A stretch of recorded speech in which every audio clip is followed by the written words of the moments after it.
ഭാവനയോടെ ആയിരിക്കുമ്പോൾ നമ്മളെല്ലാവരും ക്രിസ്തീയ ജീവിതത്തിൽ എല്ലാവരും ആഗ്രഹിക്കുന്ന ഒരു കാര്യം എന്താന്ന് ചോദിച്ചാൽ അവരെല്ലാവരും ക്രിസ്തുവിൽ വളരണം എന്നുള്ള ആഗ്രഹത്തോടെ ആയിരിക്കുകയാണ്. हम लोग जब इस मसीह दुनिया में हम लोग जीते समय में हम लोग सब लोगों का सबसे बड़ा आग्रह जो हम सबका रहता है वो ये है कि हम लोग सब लोग मसीह में हम लोग बढ़ते रहे. ഒരു കുഞ്ഞ് ഒരു വീട്ടിൽ വളർച്ചയില്ലാതെ ഇരിക്കുന്നത് അത് അപ്പന് ആ കുടുംബത്തെ വലിയൊരു അപമാനമാണ്. हम देखते हैं कि जब एक बच्चा घर में जब उसका बढ़ोतरी अगर बड़ा सही रीति से नहीं होता है तो वो पिता को उसका उस घर में अपमान रहता है. നമ്മൾ ജനിച്ചു എന്നതിൽ ദൈവം സന്തോഷിക്കുന്നു എന്നത് സത്യം തന്നെയാണെങ്കിലും നമ്മളുടെ ജീവിതത്തിൽ ക്രിസ്തുവിൽ ഒരു വളർച്ച വരുന്നത് അതിനേക്കാൾ സന്തോഷമേറുന്ന ഒരു കാര്യമാണ് കർത്താവിനെ സംബന്ധിച്ച്. हम प्रभु का विषय में अगर हम देखा जाए तो ये तो सच है. प्रभु को इस बात का खुशी है कि हम लोग सब लोग प्रभु के भवन में कुटुंब में और स्वर्गीय स्थानों में हमारा जन्म हुआ है करके बोलते समय में, परंतु उससे भी ज्यादा आनंद प्रभु को उस बात पर होता है कि जब हम मसीह में हमारा जब बढ़ोतरी होता है तब നമ്മൾക്ക് കർത്താവിൽ വളരുവാൻ തടസ്സമായ ചില കാര്യങ്ങൾ നമ്മൾ ശരിക്കും മനസ്സിലായി കഴിഞ്ഞാൽ അതിനോട് നമ്മൾക്കൊരു സൊല്യൂഷൻ കണ്ടെത്താം എന്നത് നമ്മൾ വളരെയധികം പ്രയത്നിക്കും അത് മനസ്സിലാക്കുവാൻ. क्योंकि इसके लिए अगर जब हमको मसीह जीवन की बढ़ोतरी के विषय में क्या क्या रुकावटें हैं करके अगर ये बात का सही बोध्य और मालूम बातें अगर मालूम पड़ जाता है तो रुकावटें हटाकर मसीह में कैसा बढ़ सके वो बात का यत्न हम लोग करेंगे. വളരെയധികം ഈ സമയങ്ങളിൽ എന്നെ ചിന്തിപ്പിക്കുന്ന ചില കാര്യങ്ങൾ എങ്ങനെ കർത്താവിന് വേണ്ടി ജീവിക്കാം, കർത്താവിന് വേണ്ടി ഏത് നിലയിൽ നമ്മൾക്ക് ഒരു പുരോഗതി ഉണ്ടാകാം എന്നുള്ള കാര്യങ്ങൾ ഈ ഇടകളിൽ എനിക്ക് ചിന്തിക്കാനിടയായി. और इन दिनों में प्रभु का उपस्थिति में जब प्रभु का वचन में जब मनन करते समय में ये सब बातें किस रीति से हम लोग प्रभु में हमारा बढ़ोतरी हो सकता है ये विषय में मैं सोच रहा था.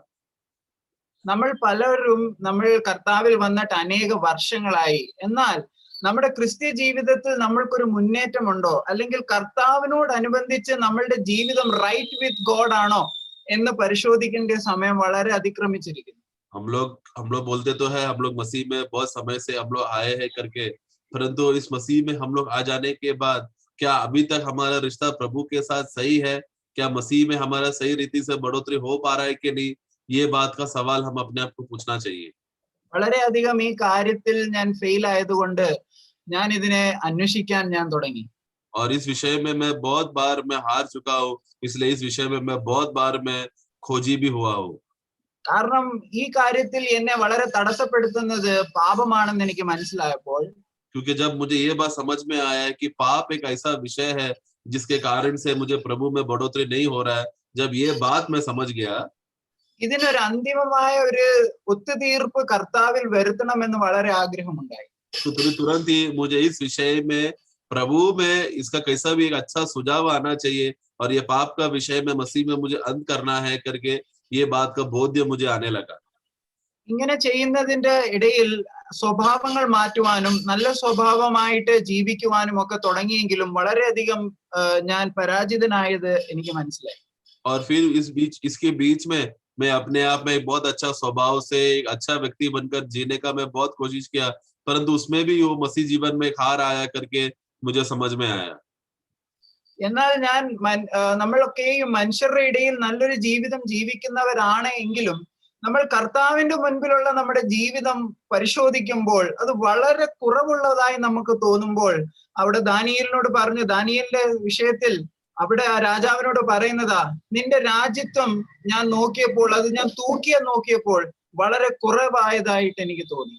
तो जैसा हम लोग जब प्रभु का इस जीवन में मैं बाकी लोगों के सामने संसार के लोगों के सामने मैंने बहुत अच्छे से मैंने एक जीवन जिया होगा और हम लोग कोशिश भी करते हैं कि हर विश्वासी संसार के लोगों के सामने एक अच्छा गवाही बनकर अच्छा रीति से जिए, परंतु जब प्रभु का उपस्थिति में प्रभु के सामने जब हम एक गवाही पूर्वक जीवन जीने का विषय में आते समय में हम जानते हैं हमारे में बहुत कमियां रहते हैं और हम हार जाते हैं. उदाहरण के रूप में जब दानियेल का पुस्तक में प्रभु कहता है कि जब वो राजा को प्रभु कहता है कि तेरा राज्य को जब मैंने तोल कर देखा तो उसमें कमी पाया करके प्रभु कहता है, उस रीति से मेरा जीवन में भी प्रभु तोला तो कमी पाया. ഞാൻ വളരെയധികം പ്രയാസപ്പെട്ടുകൊണ്ടിരുന്നപ്പോൾ കർത്താവിനോട് ചോദിച്ചൊരു കാര്യമാ, കർത്താവേ പറ്റുമെങ്കിൽ ഈ ഒരു കാര്യത്തിൽ ഒരു ഒത്തുതീർപ്പ് ഉണ്ടാവണം, ഒരു സൊല്യൂഷൻ ഉണ്ടാവണം. तो इसके लिए जब इस विषय में जब मैं बहुत तकलीफ में जब मैं रहते समय में मैं प्रभु की उपस्थिति में आकर अपने आप को समर्पण करके मैंने बोला, प्रभु अगर हो सके तो इस विषय में कोई तो सुझाव आप दे दो कि ताकि मैं इससे बाहर निकल सकूं. എനിക്കറിയാം, മനസ്സിലായത്, നമുക്ക് എല്ലാവർക്കും മനസ്സിലാവുന്ന ഒരു കാര്യം, നമ്മുടെ വിഷയത്തിൽ ഇത്രയും ആഴമായിട്ട് ഇടപെടുവാനും നമ്മുടെ വിഷയത്തിൽ ഇത്രയും പേഴ്സണൽ രീതിയിൽ ദൈവം ഇടപെടണമെങ്കിൽ നമ്മൾക്ക് വേറെ ആരുടെ അടുത്ത് ചെന്നാലും കഴിയില്ല എന്നും നമ്മൾക്ക് ഇതിന്റെ ഒരു സൊല്യൂഷൻ കർത്താവിലുണ്ട് എന്ന് എനിക്ക് മനസ്സിലായി. പക്ഷെങ്കിൽ അത് എങ്ങനെ എന്ന് എനിക്കറിയില്ല. तो इस विषय में जब मैंने इस विषय में मुझे सुझाव पाने के लिए या बचने के लिए जब मैं कोशिश करते समय में एक बात हम देखते हैं कि ये कोई और मनुष्य किसी और के पास जाने से इसका सुझाव मिलता नहीं, परंतु मुझे बहुत जल्दी समझ में आया इसका सुझाव सिर्फ एकमात्र व्यक्ति प्रभु यीशु मसीह के पास ही है. ये बात तो जब मुझे बोध हुआ और उसका आनंद भी मिला, परंतु अब ये किस रीति से होगा, ये बात के विषय में प्रभु की उपस्थिति में आया. എനിക്ക് മനസ്സിലായ ഒരു കാര്യം, നമ്മുടെ ഹൃദയമാണ് ഇതിന്റെ ഒക്കെയും മൂലമായ കാരണം. നമ്മുടെ ഹൃദയം ശരിയല്ലാത്തത് കൊണ്ട്, നമ്മുടെ ഹൃദയം ദൈവവുമായിട്ട് റൈറ്റ് അല്ലാത്തത് കൊണ്ട് ഇവിടെയാണ് പ്രശ്നം എന്ന് എനിക്ക് മനസ്സിലായി. तो जब मुझे समझ में आया, जब ये हृदय का विषय में आते समय में है हमारा ये बात को हम देखते हैं, यदि अगर हमारे हृदय प्रभु की उपस्थिति में सही नहीं रहेगा, उधर होता है वो तकलीफ. इसलिए हृदय को है जो हमें संभालना है. എസെക്കിയേലിന്റെ പുസ്തകം 36-ാം അധ്യായം അതിന്റെ 25-26 വാക്യം വളരെയധികം നമ്മൾക്കറിയാവുന്ന വചനങ്ങളാണ്. हम लोग एजेकिएल का पुस्तक उसका 36 का 25-26 जब हम पढ़ते समय में वहां पर हम देखते हैं, और ये काफी अच्छे रीति से हम ये वचन को हम जानते भी है. 25-26 നമുക്കൊന്ന് വായിക്കാം. उसका 25 और 26 पढ़ेंगे. ഞാൻ നിങ്ങൾക്ക് പുതിയൊരു ഹൃദയം തരും, പുതിയൊരു ആത്മാവിനെ ഞാൻ നിങ്ങളുടെ മേൽ നിർമ്മല ജലം തളിക്കും, നിങ്ങൾ നിർമ്മലരായി തീരും. ഞാൻ നിങ്ങളുടെ സകല മലിനതയും സകല വിഗ്രഹങ്ങളെയും നീക്കി നിങ്ങളെ നിർമ്മലീകരിക്കും. 26-ാമത്തെ വാക്യം, ഞാൻ നിങ്ങൾക്ക് പുതിയൊരു ഹൃദയം തരും. हाँ, तो वहां पर 25 में पढ़ते समय में मैं तुम पर शुद्ध जल छिड़कूंगा और तुम शुद्ध हो जाओगे, और मैं तुमको तुम्हारे सारी अशुद्धता और मूर्तियों से मैं शुद्ध करूंगा. मैं तुमको एक नया मन दूंगा. പുതിയൊരു ഹൃദയം, ന്യൂ ഹാർട്ട് തരണമെങ്കിൽ നമ്മുടെ പഴയ ഹാർട്ട് പോണം എന്നാണ് അതിന്റെ അർത്ഥം. അത് താഴെ അടുത്ത വരിയിൽ തന്നെ എഴുതിയിട്ടുണ്ട്, I will take away the Stony heart. तो उसमें जब वो 26 वचन जब पढ़ते समय में जब प्रभु वो बात कहते समय में कि मैं तुमको एक नया मन दूंगा, तो ऐसा है तो फिर पुराना मन को हटाना जरूरी, पुराना हृदय को हटाना जरूरी है. तो उसी के आगे पढ़ते समय में वहां पर कहता है कि और मैं तुम्हारा देह में से वो पत्थर का हृदय को मैं निकाल दूंगा करके प्रभु उसी में ही कहता है. എന്തുകൊണ്ടാ ദൈവം ഇങ്ങനെ ചെയ്യുന്നത്? ദൈവത്തിന് ആ പഴയ ഹൃദയം ഒന്ന് നന്നാക്കി എടുത്തു. तो ऐसा क्यों है कि प्रभु को इस तरह से कार्य करना है? क्या प्रभु हमको वो पुराना हृदय को ही उसको ये रिपेयर नहीं कर सकता क्या? എന്നാൽ വേറൊരു വചനം നമ്മൾ വായിക്കുന്ന തന്നെ ചിന്തിപ്പിക്കാനിടയായി. യെരമ്യാവിന്റെ പുസ്തകം 17-ാം അധ്യായം. परंतु इसके साथ साथ मैं जब यिर्मयाह का पुस्तक 17 अध्याय पढ़ने लगा तो मुझे एक बात चिंता में लाया. 17-ന്റെ 9-ാമത്തെ വാക്യം എന്നെ വളരെയധികം ചിന്തിപ്പിച്ചു. उसका 17 का जो 9वां वाक्य है वो मैं पढ़कर सोचने में आ गया. ഹൃദയം എല്ലാറ്റിനേക്കാളും കപടവും വിഷമവും ഉള്ളത്, അത് ആരാഞ്ഞറിയുന്നവനാർ. അവിടെ ഒരു കാര്യം മലയാളത്തിൽ മിസ്സിംഗ് ആണ്. वहां पर देखो, मन तो सब वस्तुओं से अधिक धोखा देने वाला होता है. ഇവിടെ ജെഎൻ ഡാർബി ട്രാൻസ്ലേഷൻ ഞാൻ വായിച്ചപ്പോൾ വളരെ സന്തോഷിച്ചു. ഇവിടെ പറയുന്ന heart is deceitful above all things, it is incurable. അതായത് അതിനെ സുഖപ്പെടുത്തുവാൻ തക്കവണ്ണം ഒരു മരുന്നും ഇല്ല, അതിനെ സുഖം വരുത്തില്ല എന്നാണ്.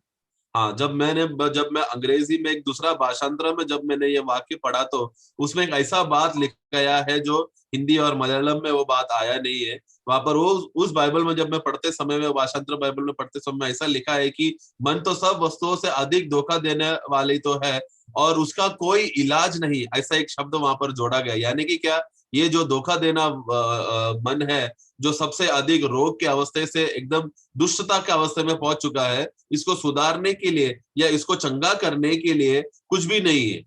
ഹിബ്രു വേർഡില് അവനാഷ് എന്ന് പറയുന്ന ഒരു പദപ്രയോഗം അവിടെ ഉപയോഗിച്ചിരിക്കുന്നത്. അതിന്റെ അർത്ഥം ഈ ഹൃദയം ഭയങ്കരമായിട്ടും അസുഖം പിടിച്ചതും വ്രണം പിടിച്ചതുമായതുകൊണ്ട് ഇതില് ഗിലിയാദിന്റെ തൈലമാ. യിരെമ്യാവ് പറയുന്നുണ്ട് ഗിലിയാദിലെ തൈലം ഇല്ലയോ എന്നൊക്കെ ചോദിക്കുന്നുണ്ട്. പക്ഷെങ്കിൽ ഇവിടെ ഈ ഹൃദയത്തിന് ക്യൂർ ആക്കാൻ തക്കവണ്ണം മരുന്നില്ല, ഈ ഹൃദയം മുഴുവനുമായിട്ട് മാറ്റിയേ പറ്റൂ എന്നുള്ള തത്വം ദൈവം കൊണ്ടുവരും. तो यहाँ पर जब मैंने उसका इब्रानी भाषांतर मूल भाषा में जब पढ़ते समय में वहां पर हम देखते हैं कि एकदम विनाशी स्वभाव का है करके हम देखते हैं. हम जब यिर्मयाह का पुस्तक में हम पढ़ते समय में क्या गिलियाद में वो तेल नहीं है क्या जो चंगाई कर सकता है? जब यहाँ पर यिर्मयाह का पुस्तक में ही हम उस विषय में हम पढ़ते हैं. परंतु हृदय का विषय जब आते समय, मन का विषय में आते समय में ये इतना नाश का अवस्था में चला गया है कि उसे शुद्ध नहीं कर सकता, चंगा नहीं कर सकता, बल्कि उसको बदल कर नया करना ही पड़ेगा. ऐसा अवस्थे में वो पहुंच चुका है. കാരണം ദൈവം നോഹയുടെ ഉള്ള അനുബന്ധത്തിൽ പെട്ടകം ഒരുക്കുന്നതിന് മുൻപേ ദൈവം മനുഷ്യരുടെ ഹൃദയ വിചാരങ്ങൾ വളരെയധികം ദോഷമുള്ളതെന്ന് കണ്ടിട്ട് ദൈവം അനുദപിക്കുന്നതായിട്ട് നമുക്ക് ഉൽപ്പത്തി 6:5 വായിക്കുന്നു. हम लोग जब उत्पत्ति का पुस्तक 6:5 में पढ़ते समय में मनुष्य का हृदय जो निरंतर दोष में रहता है करके परमेश्वर ये बात बोलने के बाद वो पछताया है करके वहां पर प्रभु वहां पर कहता है. അവിടെ അനുദപിച്ചു എന്ന് പറയുമ്പോൾ നമ്മൾ ചിന്തിക്കുന്ന രീതിയിലല്ല ആ ഭാഷാപ്രയോഗം അവിടെ ഉപയോഗിച്ചിരിക്കുന്നത്. तो वहां पर यहोवा परमेश्वर पछताया करके बोलते समय में जिस तरह हम लोग पछताते हैं उस रीति से नहीं है वो. അവിടെ പറഞ്ഞിരിക്കുന്നത് ഇമാജിനേഷൻസ്, മനുഷ്യരുടെ ഇമാജിനേഷൻസ് എന്ന് പറയുന്ന വാക്കിന് ഉപയോഗിച്ചിരിക്കുന്ന യെസ്റ്റർ എന്ന് പറയുമ്പോൾ മനുഷ്യൻ നിരൂപിക്കുന്ന നിരൂപണങ്ങൾ, അവന്റെ നിരൂപണങ്ങൾ എല്ലാം ഇപ്പോഴും ദോഷമുള്ളതാ എന്ന് വെച്ചാൽ അവൻ എന്ത് ചിന്തിക്കുന്നു അതൊക്കെയും ദോഷമുള്ളതാ. तो वहां पर उसका मन के विचार करके जब हम शब्द पढ़ते समय में वहां पर जब अब्रानी मूल भाषा में यस्टर करके जो शब्द दिया, यानी कि मनुष्य का मन से या मनुष्य जो भी संकल्प करता है, जो भी सोचता है, जो भी वो मन में लगाता है संकल्प करने के लिए, वो सब बातें दोष का ही है. यानी कि मनुष्य के अंदर से अच्छा बातें कभी उत्पन्न हो ही नहीं सकता, हमेशा बुरा ही निकलता है. उस अवस्थे में वहां पर बोला गया है. ദൈവം അത് കണ്ടിട്ട് അനുദപിച്ചു എന്ന് പറയുമ്പോൾ ദൈവത്തിന് മനുഷ്യരെ ഉണ്ടാക്കിയതിൽ വളരെ അനുതാപമായി, തെറ്റായിപ്പോയി, ഞാൻ എന്റെ തീരുമാനങ്ങൾ തെറ്റായിപ്പോയി എന്നുള്ള അനുതാപം അല്ല അത് ഉദ്ദേശിക്കുന്നത്. ആ ഭാഷാപ്രയോഗം നമ്മൾ മനസ്സിലാക്കുമ്പോൾ ദൈവത്തിന് വിഷമമായി തന്റെ ഹൃദയത്തിൽ മനുഷ്യൻ ഈ രീതിയിൽ ചലിക്കുവാൻ തുടങ്ങിയപ്പോൾ. तो जब वहां पर वाक्य 6 में पढ़ते समय में यहोवा जब पृथ्वी पर मनुष्य को बनाया हुआ देखा तो वो पछताया करके वहां पर हम पढ़ते हैं. तो वो पछताया करके बोलते समय में उसका अर्थ ये नहीं है जैसा हम लोग समझते हैं कि देखो अरे यहोवा ने पछता तो लिया, मतलब मैंने मनुष्य को बनाकर मैंने इतना बड़ा गड़बड़ कर दिया, मैंने क्या हो गया, उस रीति पर नहीं है. परंतु प्रभु वहां पर हम देखते समय में प्रभु का मन में बहुत एक शोक पहुंचा, एक दुख पहुंचा. उस अवस्थे का अर्थ में प्रभु कहता है कि मैंने पछताया.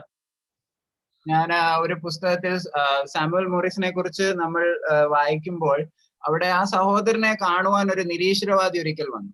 एक बार हम देखते हैं कि सैमुअल मॉरिस नाम का एक बहुत बड़ा प्रभु का दास था, उसके पास मिलने के लिए एक नास्तिक व्यक्ति आया. ആ നിരീശ്വരവാദി സാമുവൽ മോറിസിനോട് സംസാരിച്ചുകൊണ്ടിരിക്കുമ്പോൾ തന്നെ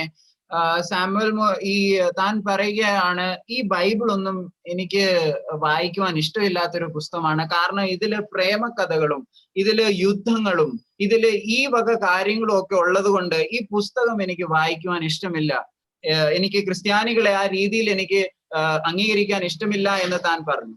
तो ये नास्तिक वो सैमुअल मॉरिस भाई के पास आकर वो कहता है कि देखो तुम्हारा जो मसीहत में जो तुम्हारा ग्रंथ है, तुम्हारा जो बाइबल है, मुझे बाइबल पढ़ने को बिल्कुल मन नहीं होता, क्योंकि क्या इसमें युद्ध के बारे में और कहाँ पर प्रेम की कथा, ये वो बातें बोलकर उसमें लिखा गया है, इसलिए मुझे बाइबल पढ़ने में बिल्कुल दिलचस्पी नहीं है करके कहने लगा. സാമുവൽ മോറിസ് പറഞ്ഞ വാക്കുകളാണ് എന്നെ വളരെയധികം ചിന്തിപ്പിച്ചത്. परंतु सैमुअल मॉरिस ने भाई ने जब इस विषय में जो जवाब दिया वो बाद में बहुत सोच में लाया मुझे. ആ സഹോദരന്റെ കണ്ണുകളിൽ വളരെ തുറിച്ചു നോക്കി ആ സാമുവൽ മോറിസ് ഇങ്ങനെ പറഞ്ഞു.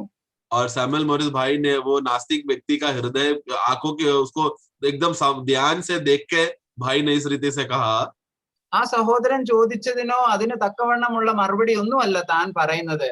അവിടെ സാമുവൽ മോറിസ് ഇങ്ങനെയാ പറയുന്നത്, നിന്റെ പിതാവ് നിന്നെ സ്നേഹിക്കുന്നത് നീ അറിയുന്നില്ല, നിന്റെ ആ മൂത്ത സഹോദരൻ നിന്നെ വളരെയധികം നിനക്ക് വേണ്ടി കരുതുന്നത് നീ അറിയുന്നില്ല, ആത്മാവിധം മനസ്സിലാക്കുവാൻ നിനക്ക് പ്രേരണയുണ്ട്, പക്ഷെ അത് നിനക്ക് അറിയുന്നില്ല, നീ ഈ വക കാര്യങ്ങളൊന്നും അറിയാൻ പറ്റുന്നില്ല എന്നുള്ള സങ്കടമാണ് സാമുവൽ മോറിസിനെ ഭരിച്ചത്.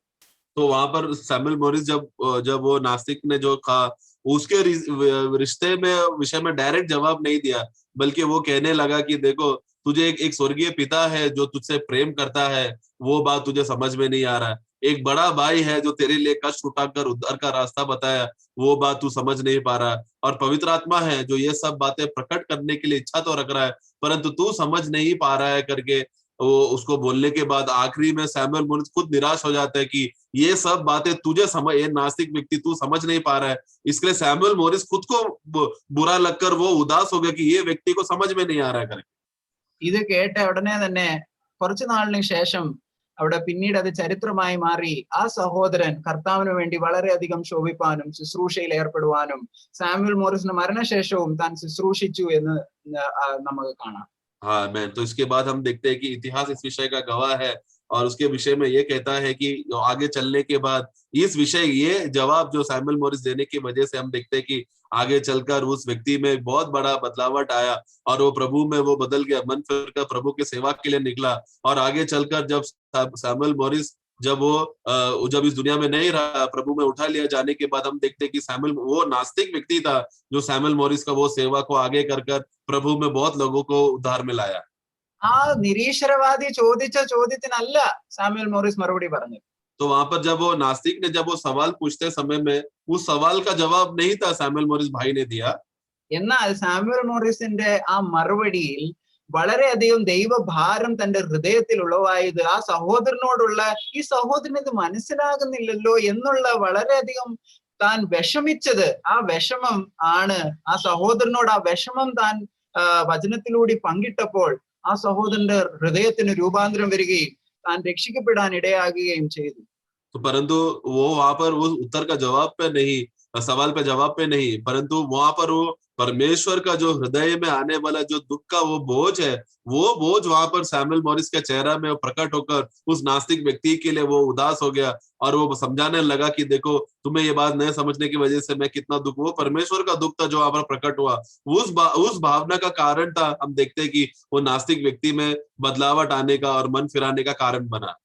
അതുപോലെ ദൈവം അനുദപിച്ചു എന്ന് എവിടെയും പറയുമ്പോൾ നമ്മൾ ഒരിക്കലും വിചാരിക്കരുത് ദൈവത്തിന് അങ്ങനെ ചെയ്തതിൽ ദൈവം തെറ്റായി പോയി എന്ന് ചിന്തിച്ചതല്ല, എന്നാൽ തന്റെ ഹൃദയത്തിലുള്ള വിഷമമാണ് ആ പദപ്രയോഗത്തിലൂടെ ദൈവം ഉദ്ദേശിക്കുന്നത്. उसी तरह जब हम पढ़ते समय में उत्पत्ति 6:5 में हमने पढ़ा कि परमेश्वर पछताया करके बोलते समय में वो मनुष्य को सृष्टि करके गलती कर बैठा, उस रीति से पछतावा हुआ है करके वहां पर उस अर्थ में नहीं वहां पर कहना चाहता, परंतु प्रभु का दिल में बहुत दुख हुआ कि इन लोगों को समझ में नहीं आ पा रहा है करके उस बात का विषय में प्रभु दुखी होकर पछता रहा है, वो अर्थ में है वो।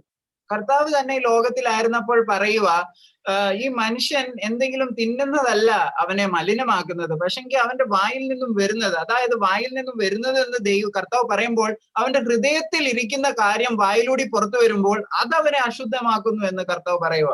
तो वहां पर प्रभु जब इस भूमि में रहते समय में भी प्रभु ने सुसमाचार में इस विषय में कहा गया है कि मनुष्य के जो मुंह के अंदर जाता है वो बात नहीं है जो मनुष्य को खराब करता है, भ्रष्ट करता है, परंतु उसका हृदय से निकलने वाला बात के विषय में जो मुंह से बाहर निकलते समय में, तो मुंह से बाहर निकलते समय में वो उसके हृदय के साथ, मन के साथ जुड़ा हुआ है, उसका मन भ्रष्ट खराब होने की वजह से उसका मुंह से गंदी बातें निकलता है।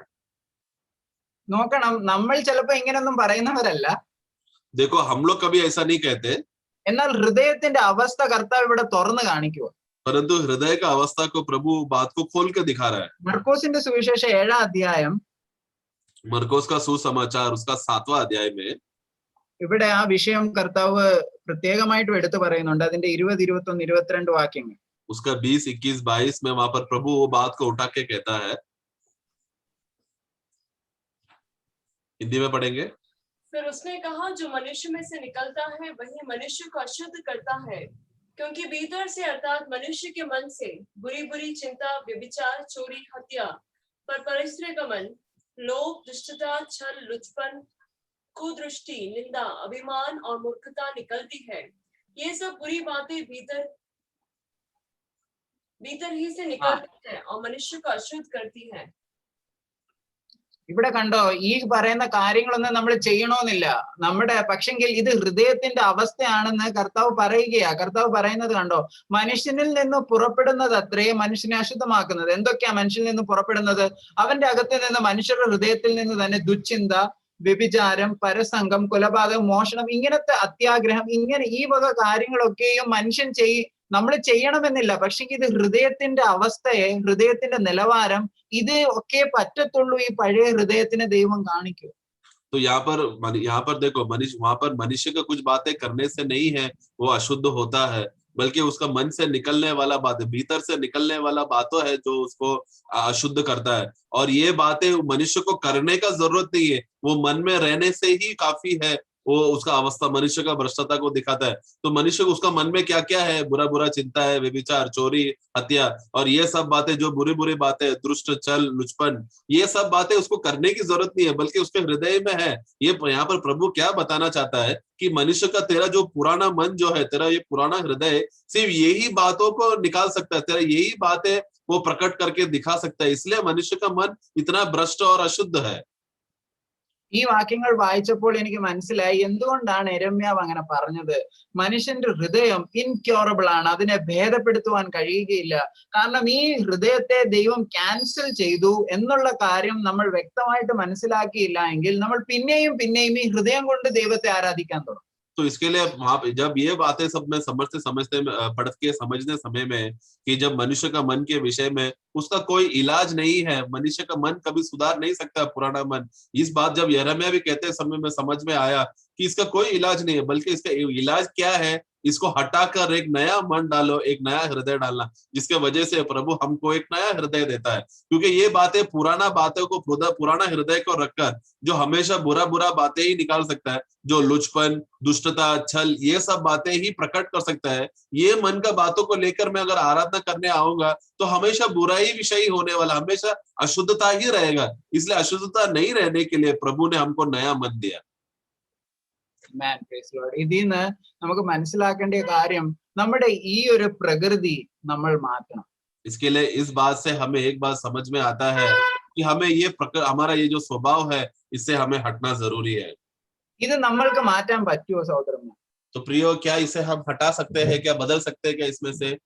നിങ്ങൾ എത്ര വേണമെങ്കിലും പ്രയത്നിച്ച് നോക്കിയോ, ഇത് നിങ്ങൾക്ക് മാറ്റാൻ പറ്റില്ല. കാരണം നമ്മൾ ജന്മനാൽ ഇങ്ങനെയുള്ളവരാ. इसलिए है मनुष्य, हम लोग अपना मेहनत से कितना भी कोशिश करने देखो, अपने आप को शुद्ध कार्य करने के लिए हमसे नहीं हो पाएगा, क्योंकि ये हमारा जन्म से मिला हुआ एक स्वभाव है, ये इसे हम बच नहीं सकते। ഇങ്ങനത്തെ ഹൃദയാവസ്ഥയുള്ള മനുഷ്യർ, കർത്താവ് യെരമ്യാവ് മുഖാന്തരം അടുത്ത വാക്യത്തിൽ പറയുകയാണ്, I the Lord search the heart, I search the reins of the heart. എന്ന് വെച്ചാൽ ഞാൻ നിങ്ങളുടെ ഹൃദയത്തെ പരിശോധിക്കുന്നവനാണ്. നിങ്ങൾ ഈ ഹൃദയം കൊണ്ടാ കർത്താവിന്റെ സന്നിധിയിൽ എത്തുന്നതെങ്കിൽ, ഈ ഹൃദയത്തിനൊരു മാറ്റവും വ്യതിയാനവും സംഭവിക്കുന്നില്ല എങ്കിൽ, ഞാൻ അതിനെ പരിശോധിച്ച്, ഞാൻ അതിന്റെ ഉള്ളറകൾ ഞാൻ വളരെയധികം പരിശോധിക്കും. നിങ്ങൾ കുറവുള്ളതായി എനിക്ക് തോന്നിയാൽ നിങ്ങളുടെ ഹൃദയപ്രകാരമായിരിക്കും പിന്നീടുള്ള നിങ്ങളുടെ അവസ്ഥ. तो वहां पर इसके लिए वहां पर यिर्मयाह का पुस्तक में जब वापस हम आते समय में उसका 6 का 9 और 10 में हम लोग पढ़ते समय में 9 में हमने पढ़ा कि मनुष्य का हृदय का अवस्था वो कितना बुरा है, धोखा देने वाला है। इसलिए वाक्य 10 में जब वहां पर प्रभु क्या कहता है, मैं यहोवा मन को खोजता हूँ और हृदय को जांचने वाला हूँ, ताकि मैं उसको परखूंगा। क्योंकि हमारा प्रभु का ये कार्य वो है, वो हमेशा दिलों को और मनों को परखने वाला परमेश्वर है, और वो जानता है जब उसमें यदि अगर उसमें कोई कमी निकला तो उसके हिसाब से प्रभु हमारे अंदर वो कार्य करेगा। നമ്മള് ഈ ഒരു വിഷയം പല സഹോദരന്മാർക്ക് ഇത് വലിയ പ്രയാസമായി തോന്നിയതായി ഞാൻ ഓർത്ത് എനിക്ക് മാത്രമായിരിക്കും, പക്ഷെങ്കിൽ പല ദൈവദാസന്മാരും ഈ ഒരു പ്രയാസത്തിൽ കൂടി കിടന്നതായി എനിക്ക് കാണാൻ പറ്റും. और फिर मैं जब इस विषय में मैं सोच कर जब मैं उदास था और मैं प्रभु की उपस्थिति में था, तो मुझे लग रहा था कि शायद सिर्फ मैं ही एक ऐसा व्यक्ति हूँ जो इस तकलीफ में मैं जा रहा है करके। परंतु जब मैंने भाइयों का विषय में भाइयों का गवाही और दूसरा विषयों को जब मैं पढ़ते समय में मुझे ये बात समझ में आया कि मेरे समान बहुत से भाई लोग हैं जो इसी रीति में अवस्था में गया था। ഈ നമ്മൾ മാനസാന്തരപ്പെട്ടു, കർത്താവിൽ വന്നു, കർത്താവ് നമ്മളെ രക്ഷിച്ചു, പിന്നെയും നമ്മൾ പാപത്തിൽ തുടരുന്ന ഒരു ജീവിതം, ഇത് എല്ലാ സഹോദരന്മാരും എല്ലാവരും ഇത് വളരെയധികം ഭാരപ്പെടുന്ന ഒരു കാര്യമാണ്. हम देखते हैं कि प्रभु ने हमारा मन को शुद्ध करके हमें उद्धार देकर नया जन्म दिया है, लेकिन नया जन्म हो जाने के बाद फिर से हमको पाप में गिरकर अपने आप को अशुद्ध करने का ये अवस्था, ये परिस्थिति, ये सभी विश्वासियों में होता है। HL H-Coop എന്ന് പറഞ്ഞ ഒരു ദേവദാസൻ ഇതിനെ കുറിച്ച് പറയുന്നത് ഇതിന്റെ ഒരു കാരണം രണ്ട് കാരണങ്ങളാണ്. वहां पर HL H-Coop H-Coop करके एक भाई है जो इस विषय में कहता है, ഇങ്ങനെ നമ്മൾ മാനസാന്തരപ്പെട്ടതിന് ശേഷവും നമ്മൾ ഇങ്ങനെ പാപത്തിൽ തുടരുന്നതിന് രണ്ട് കാരണങ്ങളുണ്ട്. हाँ, हम लोग इस रीति से हम लोग का मन फिरकर हमारा उद्धार होने के बाद भी फिर से अगर हम लोग पाप में गिरते हैं और अशुद्ध में रहते हैं तो उसका दो कारण है करके भाई कहता है.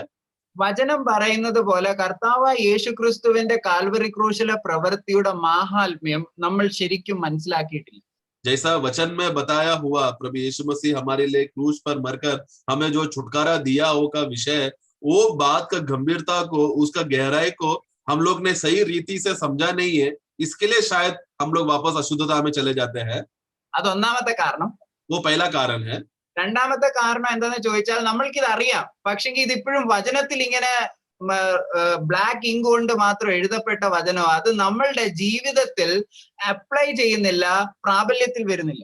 दूसरा कारण ऐसा हो सकता है कि हमें इस बात का सत्यता, हमें तो पता है कि प्रभु ने हमारे लिए क्या क्या किया है करके, परंतु वो सिर्फ बाइबल की बातें हैं, यानी कि बाइबल में वो काला अक्षर के रूप में सिर्फ वहां पर वो बाइबल में ही लिखा हुआ है, बल्कि वो बाइबल में लिखा हुआ जो बातें हैं उसका शक्ति और उसका जीवन अभी तक हमारे अंदर कार्य नहीं कर पा रहा, प्रभाव नहीं हो पा रहा, जिसकी वजह से हम लोग अभी भी वापस अशुद्धता में चले जाते हैं. എത്രമാത്രം സത്യമാ സഹോദരന്മാരെ, ഈ രണ്ട് കാരണങ്ങൾ തന്നെയല്ലേ നമുക്ക് നമ്മുടെ ക്രിസ്തീയ ജീവിതത്തിൽ പാപം എപ്പോഴും നമ്മളെ ശല്യം ചെയ്യുന്നത്. और प्रियो, ये कितना बात सच है जब ये दो कारणों को अगर हम लोग ध्यान से देखेंगे तो जब हम लोग उद्धार पाने के बाद सच्चाई में प्रभु का रास्ते में चलते समय में दोबारा पाप में गिरकर अशुद्ध होने का वो रास्ता या कारण हम वापस उसी में चले जाते हैं करके, कितना सच है ये.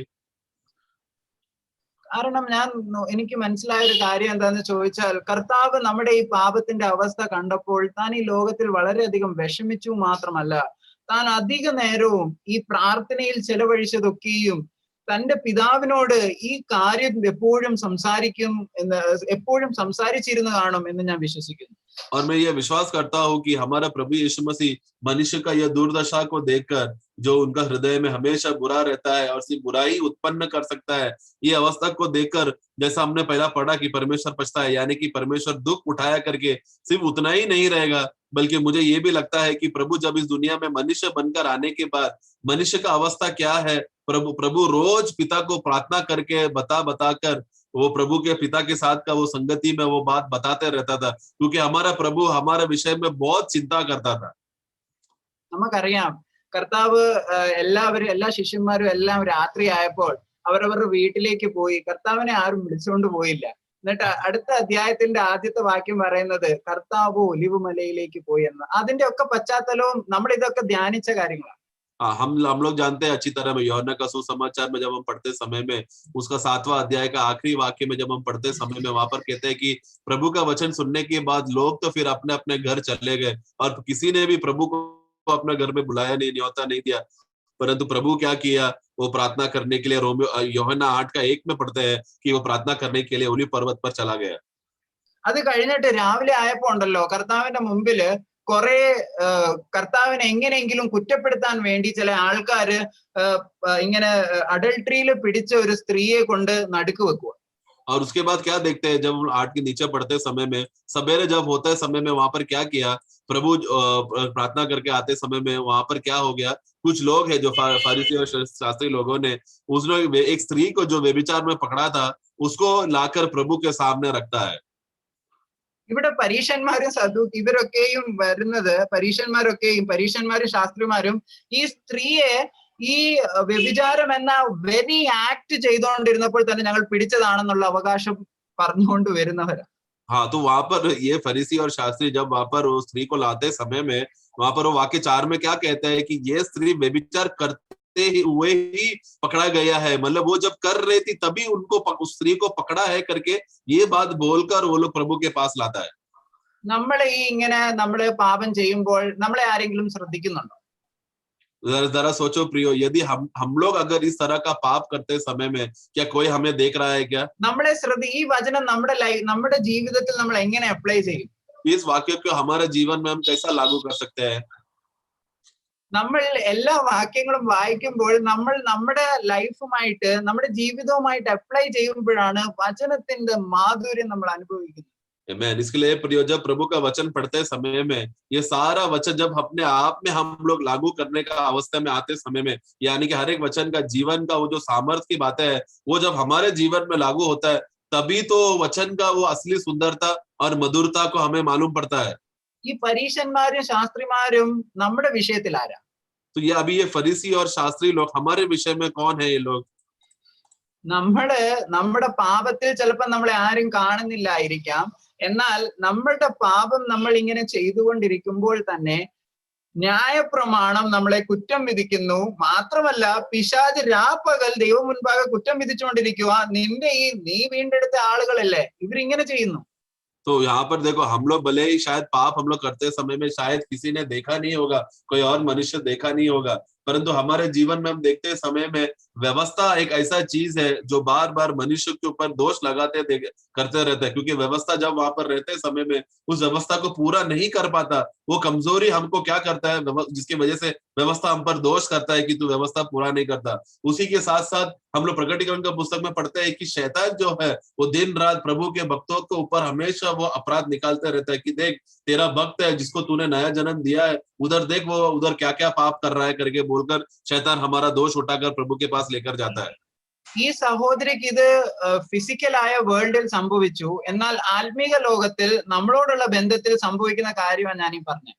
तो यहाँ पर देखो, यहाँ पर ये पापनी स्त्री यहाँ पर जो हुआ उसको तो शारीरिक दुनिया में शारीरिक रीति से हुआ है जब वो पकड़ी गई थी, परंतु हमारे विषय में जो मैं कह रहा था वो आत्मिक दुनिया में होने वाली बातें हैं जो प्रतिदिन हो रहा है. നമ്മൾ ചെയ്യുന്ന പാപം നമ്മൾ ഓർക്കുന്നത് ആരും അറിയുന്നില്ലെന്ന്. क्योंकि हम जब पाप करते समय में हमें लगता है कि ये बात कोई नहीं जानता या कोई नहीं देख रहा करके. നമ്മൾ എപ്പോഴും സർവൈലൻസിലാണെന്ന് മനസ്സിലാക്കുമ്പോൾ, നമ്മളെ നോക്കുവാൻ ആളുകൾ ഉണ്ടെന്ന് നമ്മൾ അറിയുമ്പോൾ നമ്മൾ ശരിക്കും ഇത് ചെയ്യില്ല. നമ്മുടെ പ്രശ്നം എന്താണെന്ന് ചോദിച്ചാൽ നമ്മളെ ആരും കാണുന്നില്ല. हमें क्या लगता है कि देखो हमें कोई देख रहा नहीं है करके इस तरह का चिंता में रहने की वजह से हम लोग बिना डरे हम लोग पाप करते रहते हैं, परंतु ये बात हम भूल जाते हैं कि निरंतर हम लोग कोई हमें देख रहा है, ध्यानपूर्वक हम लोग उनके नजर में है करके ये बात का बोध अगर आ जाएगा तो फिर कभी हम पाप नहीं करेंगे. എന്നെ ചിന്തിപ്പിച്ച കാര്യം, ഇവർ ഇത്രയും വലിയ വിഷയമായിട്ട് വരുക കർത്താവിന്റെ സന്നിധി.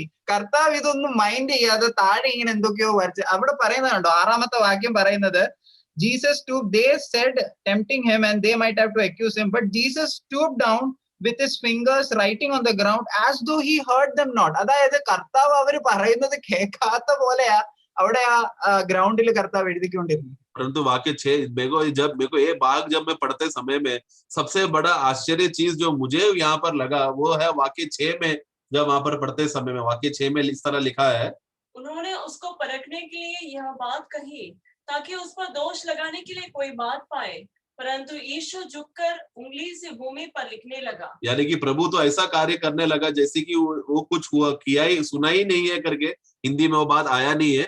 यीशु भूमि में झुककर लिखने लगा जैसे कि प्रभु ने उनका बात सुना नहीं, उसी रीति से प्रभु उंगली लेकर जमीन में झुककर लिखने लगा. അതായത് 7ാമത്തെ വാക്യത്തിൽ ഇവൻ ഇതൊന്നും കേൾക്കുന്നില്ലല്ലോ എന്ന് പറഞ്ഞ് അവൻ അവരോട് ചോദിച്ചുകൊണ്ടിരിക്കുമ്പോൾ അവൻ നിവർന്ന്, അവിടെ കണ്ടോ verse 7, so when they continued asking him, അവരിങ്ങനെ ശല്യം ചെയ്തുകൊണ്ടിരിക്കുക ഇങ്ങനെ ചോദിച്ച്, അപ്പം he lifted himself, said to him, he that is without sin cast the stone first. तो वहां पर देखो, वहां पर वो लोग क्या हो गया, जब वे उसे पूछते रहे, यानी कि क्या निरंतर पूछ रहा, क्योंकि प्रभु वहां पर हम लोग पहले बार जब उसको पूछते समय में प्रभु उसका कोई जवाब नहीं दिया, उसको कोई उत्तर नहीं दिया, इसलिए बार बार वो पूछ रहा था.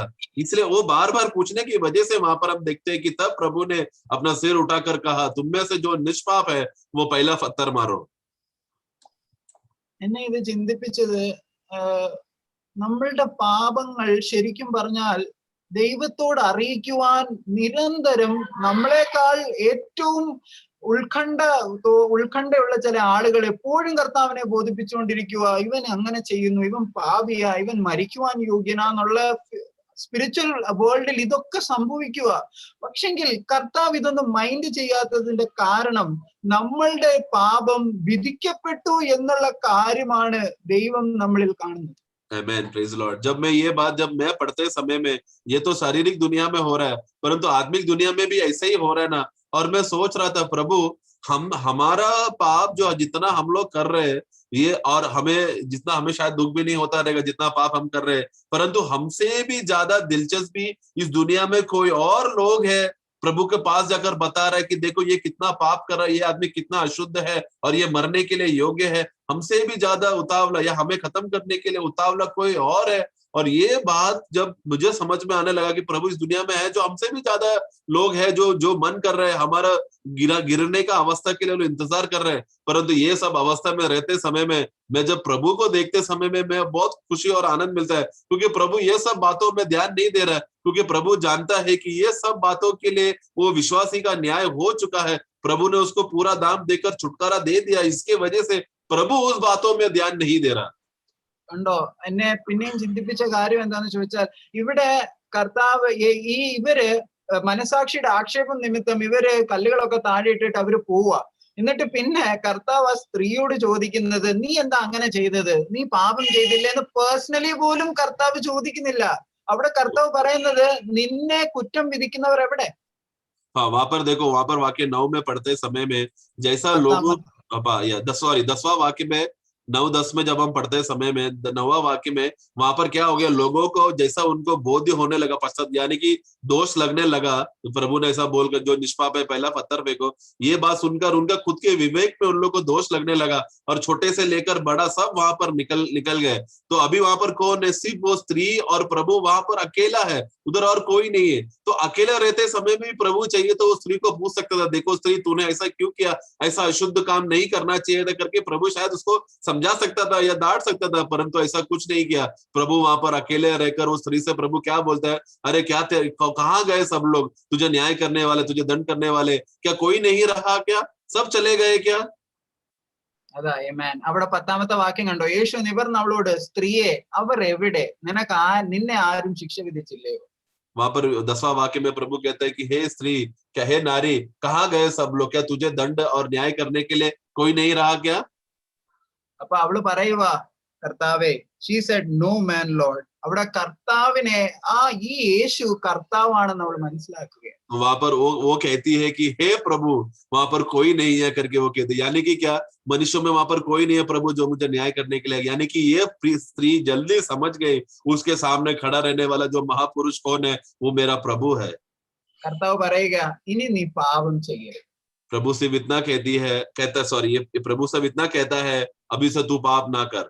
ഇവിടെ കണ്ടോ, ഈ ഒരു പദപ്രയോഗമാണ് എന്നെ പിന്നെയും ചിന്തിപ്പിച്ചത്. കർത്താവിന്റെ ഹൃദയാഗ്രഹം കണ്ടോ, നമ്മൾ രക്ഷിക്കപ്പെടുക എന്ന് മാത്രമല്ല, എന്നാൽ നമ്മുടെ തുടർ ജീവിതത്തിൽ നമ്മൾ പാപം ചെയ്യാത്ത നിലയിലുള്ള ജീവിതം ജീവിക്കണം എന്ന് ദൈവം ആഗ്രഹിക്കുന്നു. तो देखो यहाँ पर देखो, प्रभु यहाँ पर एक बात वहां पर बोलते समय में जो मुझे एकदम विचार में लाया हुआ बात है, प्रभु सिर्फ इतना ही नहीं चाहता कि हम बच जाए, न्याय का दंड से बच जाए, परंतु आगे चलकर फिर पाप ना करे, बल्कि अपने आप को शुद्ध बनाए रखे, निष्पाप जीवन जीने का कोशिश करे, में बने रहे, ये बात प्रभु का आग्रह है। ഇവിടെ നമ്മള് പാപത്തിന് അടിമകളാകുന്നത് നമ്മൾ ജനിച്ചു കഴിഞ്ഞപ്പോൾ. हम लोग पाप का दासत्व में हम कब फंस जाते हैं? जब हमारा जन्म होता है तब। എന്നാൽ നമ്മളുടെ മരണം കൊണ്ട് നമ്മൾ സ്വതന്ത്രരാകുക. परंतु हमारा मृत्यु के द्वारा हम लोग स्वतंत्र हो रहे हैं। ഞാൻ ഫിസിക്കൽ ഡെത്ത് അല്ല പറയുന്നത്. और मैं शारीरिक मृत्यु का बात नहीं कर रहा। നമ്മുടെ മരണം ക്രിസ്തുവിലാണ് എന്നത് നമ്മൾ മനസ്സിലാക്കുമ്പോൾ, നമ്മൾ ഈ ലോകത്തിൽ ജീവിച്ചിരിക്കുമ്പോൾ തന്നെ നമ്മൾ പാപത്തിൽ സ്വതന്ത്രരായി. आमेन। हम लोग जब अपने आप को देखते समय में मेरा मृत्यु जब प्रभु में हो गया है, उस क्रूस में मैं प्रभु के साथ मर चुका हूं करके, जब ये बात को मैं देखते समय में, और उस समय में मैं भले शारीरिक रीति से मैं जी रहा हूं, परंतु मुझे बोध्य है कि मैं मसीह में मर चुका हूं, तो उसी समय में जो मैं शारीरिक जीवन में जी रहा हूं, तब मैं पाप से स्वतंत्र होकर जी रहा हूं। നമുക്ക് ഒരു വാക്യം വായിക്കാം, റോമാലേഖനം, നമുക്ക് അറിയാവുന്ന വചനങ്ങൾ, 8ാമത്തെ അധ്യായത്തിന്റെ 3ാമത്തെ വാക്യം. हम लोग रोमियो का पुस्तक उसका 8 का 3 हम पढ़ेंगे, जो हम लोग ये वाक्य जानते हैं। रोमियो का पुस्तक 8 का 3।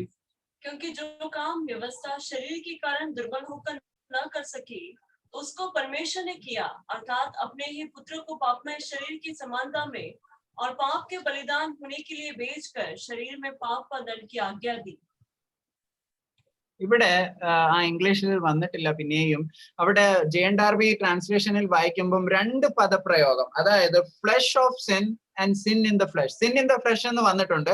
ഫ്ലഷ് ഓഫ് സിൻ അതായത് പാപത്തിന്റെ ഈ ജഡം എന്ന് പറയുന്നത് പാപം മാത്രം ചെയ്യുവാൻ ഈ ജഡത്തിന് പാപം അല്ലാതെ വേറൊന്നും ചെയ്യാൻ കഴിയത്തില്ല. അതൊരു തത്വം. तो यहाँ पर दो एक बातें हैं. जब मैं दूसरा एक भाषांतर में पढ़ते समय में दो पद शब्द को इस्तेमाल किया, उसमें से एक ही शब्द यहाँ पर हिंदी बाइबल में भी आया है. एक है शरीर में पाप, यानी कि क्या हमारा शरीर जो हमेशा पाप ही कर सकता है, उस प्रकार का एक पापमय शरीर है हमारा. പിന്നെ രണ്ടാമത് സിൻ ഇൻ ദ ഫ്ലഷ്, അതായത് ഈ ജഡത്തിലുള്ള പാപത്തെ കുറിച്ചും പാപജഡത്തെ കുറിച്ചും രണ്ട് കാര്യങ്ങളാണ് നമ്മൾ മനസ്സിലാക്കുന്നത്. और पाप में शरीर है करके एक दूसरा एक शब्द पदार्थ है जो जहां पर हम देखते समय ये दोनों अलग अलग है. ഇവിടെ കണ്ടോ, കർത്താവ് യേശുക്രിസ്തുവിനെ ദൈവം അയക്കുമ്പോൾ in the likeness of sinful flesh എന്ന് പറയുമ്പോൾ അവിടെ ഇപ്പം ഫോർ എക്സാമ്പിൾ 2 ചെയർ ഉണ്ടെന്ന് ഇരിക്കട്ടെ. तो यहाँ पर देखो, यहाँ पर जब हम लोग 8:3 में पढ़ते हैं समय में जब परमेश्वर ने पुत्र को भेजा, वो पुत्र को पाप में शरीर की समानता में भेजा है करके यहाँ पर भेजा. इसका ये तत्व का हमें समझना है. उदाहरण के लिए ये बात समझने के लिए उदाहरण के लिए हम देखेंगे तो 2 प्रकार का कुर्सी है जो समान है. ഒന്ന് കറുത്ത കളറും ഒന്ന് വെളുത്ത കളറും ആയിരിക്കട്ടെ ഫോർ എക്സാമ്പിൾ. और उदाहरण के लिए अगर हम लेंगे तो एक कुर्सी का जो रंग है वो काला है और दूसरा कुर्सी का रंग गोरा है. ഈ രണ്ടെണ്ണവും നമ്മൾ കാണുമ്പോൾ ഇത് രണ്ടും എന്തുവാ സാധനം? तो अभी ये दोनों कुर्सियों को जब हम अपने आंखों से देखते समय में दोनों क्या है? രണ്ടും ചെയർ ആണ്. दोनों कुर्सी ही है. പക്ഷെങ്കിൽ ഇതിന്റെ മെറ്റീരിയൽ യൂസ് ചെയ്തിരിക്കുന്നത് ആളുകൾ മെറ്റീരിയൽ യൂസ് ചെയ്തിരിക്കുന്ന രണ്ട് വ്യത്യസ്ത കാര്യങ്ങളാണ്. परंतु दोनों में से जो पदार्थ और वस्तुएं जो इस्तेमाल किया था ये कुर्सी बनाने के लिए, दोनों कुर्सियों में अलग अलग पदार्थ इस्तेमाल किया था. കർത്താവ് യേശുക്രിസ്തുവിനെ ദൈവം ഈ ലോകത്തിൽ അയച്ചത് പാപത്തിന്റെ ശരീരത്തിലല്ല, പാപമയമായ ശരീരത്തിന്റെ ലൈറ്റ്നസ്. അതായത് നമ്മൾ ഇത് നല്ലതായിട്ട് മനസ്സിലാക്കണം. കർത്താവിനെ ദൈവം അയച്ചപ്പോൾ നമ്മുടെ ശരീരം പോലെ അല്ല കർത്താവിന്റെ ശരീരം. तो इसके लिए प्रभु जब पिता परमेश्वर जब अपना पुत्र प्रभु यीशु मसीह को इस जगत में भेजते समय में वो पाप का शरीर में नहीं परमेश्वर ने पुत्र को भेजा था. यानी कि जैसा हमारा शरीर जैसा वो पाप में है उस तरह का शरीर में नहीं उनको भेजा था, बल्कि पाप में शरीर की समानता में भेजा था. समानता, യെസ്. ലൈറ്റ്നസ് എന്ന് പറയുമ്പോൾ അതുപോലെ, പക്ഷേ അതല്ല. तो समानता बोलते समय में उसका समान है परंतु वैसा नहीं. അപ്പൊ നമുക്ക് ഈ വചനം നമുക്ക് റിലേറ്റ് ചെയ്ത് വായിക്കണം. എബ്രായ ലേഖനം 2:14 നമ്മൾ വായിക്കുന്നത്, മക്കൾ ജഡരക്തങ്ങളോട് കൂടിയവരായതുകൊണ്ട് അവനും അവരെ പോലെ ജഡരക്തങ്ങളോട് കൂടിയവനായി മരണത്തിന്റെ അധികാരിയായ പിശാചിനെ. ആ വാക്യം നമുക്ക് റിലേറ്റ് ചെയ്ത് വായിക്കേണ്ടി വരും. इसी के साथ साथ हम इब्रानियों को पुस्तक 2:12 अल्ले सॉरी 2:14 में हम देखते समय में, इसलिए जब लड़के मांस और लहू के भागी थे, 14 पढ़ेंगे. इसलिए जबकि लड़के मांस और लहू के भागी है तो वह आप भी उनके समान उनका सहभागी हो गया, ताकि मृत्यु के द्वारा उसे जिसे मृत्यु पर शक्ति मिली थी अर्थात शैतान को निकम्मा कर दे. तो बस वहां पर रोमियो में हमने जो पढ़ा पाप में शरीर के समानता में आया, इसी वाक्य को तुलना के साथ हमें इसके साथ पढ़ने वाला एक वाक्य है जो इब्रानी 2:14 में, कि प्रभु को जब भेजा गया था वो हम लड़कों के समान वो भागी हो गया, सहभागी होकर वो आया. ഈ ഒരു സാദൃശ്യത്തിൽ കർത്താവ് എന്തിനു വന്നു എന്നതാ എന്നെ ചിന്തിപ്പിച്ചു. और मैं सोचने लगा प्रभु इस रीति का समानता में क्यों हमारा प्रभु आया. ഇവിടെ ആ വാക്യം അവസാനിപ്പിക്കുന്നത്, റോമർ 8:3 അവസാനിപ്പിക്കുന്നത്, ആ ജഡത്തിൽ ദൈവം പാപത്തെ ശിക്ഷ വിധിച്ചു. Condemned sin in the flesh. Yes, और यहाँ पर प्रभु इस वाक्य को प्रभु खत्म कैसे करता है? ये वाक्य करता है कि शरीर में पाप पर दंड की आज्ञा दी, लेकिन प्रभु ने अपना शरीर में उस पाप का दंड का आज्ञा दिया. ഇതാണ് സഹോദരന്മാരെ, നമ്മളെ കർത്താവ് ദൈവം നമ്മളെ കാണുമ്പോൾ നമ്മളിൽ എന്തുകൊണ്ടാണ് പാപിയായിട്ട് നമ്മളെ എന്തുകൊണ്ട് ദൈവത്തിന് കാണാൻ പറ്റുന്നില്ല? അതിന്റെ കാരണം നമ്മളുടെ പാപം കർത്താവായ യേശുക്രിസ്തുവിൽ വിധിക്കപ്പെട്ടു എന്ന് ദൈവം എപ്പോഴും കണ്ടുകൊണ്ടിരിക്കുന്നത് കൊണ്ട് നമ്മളെ ഇനി പാപിയായിട്ട് കാണുന്നില്ല. इसके लिए प्रियो, ये इस कारण के वजह से है हमें बात समझना है कि परमेश्वर कभी भी विश्वासियों को पापी के नजर में वो परमेश्वर देख ही नहीं सकता, क्योंकि हमारा पाप का जो भी सजा का जो दंड था, उस दंड का सारा आज्ञा पिता परमेश्वर ने पुत्र पर डालकर पुत्र को सजा दे दिया है, जिसके वजह से जो कोई भी अब उस प्रभु पर विश्वास करता है, उन लोगों को प्रभु कभी भी पिता परमेश्वर उनको एक पापी के नजर से देख नहीं सकते। കർത്താവായ യേശുക്രിസ്തു ക്രൂശിൽ മരിച്ചു, അതില് എനിക്കെന്താന്നുള്ള ഒരു മനോഭാവത്തിലാണ് നമ്മുടെ ജീവിതമെങ്കിൽ നമ്മളുടെ പാപം പേഴ്സണലി ദൈവം അവിടെ ശിക്ഷ വിധിച്ചു എന്ന് നമുക്ക് ആന്തരികമായ ഒരു കാഴ്ചപ്പാടില്ലാത്തതാണ് നമ്മൾ പാപത്തിൽ തുടരുന്നത്. तो प्रभु मेरे लिए, प्रभु क्रूस पर जाकर मर गया और पाप के लिए मर गया, उसमें मुझे क्या है करके अगर ऐसा मनोभावना में एक विश्वासी जी रहा है, जिसके वजह से क्या हो रहा है, वो अभी भी दोबारा पाप में फंस कर दोबारा वो अशुद्ध होकर प्रभु से दूर होकर जी रहा है। वो क्यों है कि वो उस व्यक्ति का व्यक्तिगत रीति से प्रभु ने उस व्यक्ति का सारा पाप को लेकर क्रूस में मरकर उसको जो सजा मिलना चाहिए था, जो दंड मिलना चाहिए था, वो सारा दंड प्रभु के ऊपर आ गया है करके और तुझे बचा लिया है करके, ये बात का बोध वो विश्वासी को मिला नहीं, या ज्ञान और प्रकटीकरण और मिल नहीं पाए, जिसके वजह से वो दोबारा पाप में जा रहा है।